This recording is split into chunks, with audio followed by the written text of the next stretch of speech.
ओम Sai Ram. Khaparde diary का आज यह 19वां एपिसोड है। 16 दिसंबर 1911।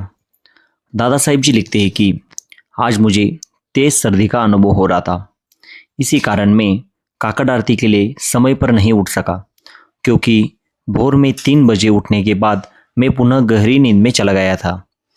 प्रार्थना के बाद मैं दरवेश फाड़के साहिब के साथ बैठकर बातचीत करने लगा। उन्हें हाजी साहिब और हजरत जैसे नामों से संबोधित किया जाता था। हिंदू दृष्टिकोण से उन्हें कर्म मार्गी कहा जा सकता है और उनके विषय में अनेक कथाएं प्रचलित थी। मैंने प्रतिदिन की भांति श्री साईं बाबा के दर्शन किए, जब वे बाहर निकले और फिर जब वे द्वारकामाई में लौटे। उस समय बाबा अत्यंत प्रसन्न चित्त थे और हंसी मजाक तथा वार्तालाप में लीन थे। दोपहर की आरती के बाद मैं वाड़े में लौटा, भोजन किया और कुछ देर विश्राम के लिए लेट गया, परंतु नींद नहीं आई। अमरावती से अमृत बाजार पत्रिका और मुंबई के वकीलों द्वारा भेजे गए 2 दस्तावेज प्राप्त हुए, जिन्हें पढ़कर मुझे काफ़ी संतोष मिला। एक मुकदमे के संबंध में एक तार भी आया।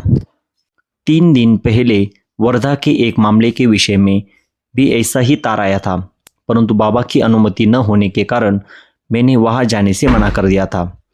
आज भी मुझे वही निर्णय लेना पड़ा। जब माधवराव देशपांडे ने मेरे प्रस्थान के विषय में पूछा तो बाबा ने कहा कि मैं कल या 1 महीने बाद जा सकता हूँ।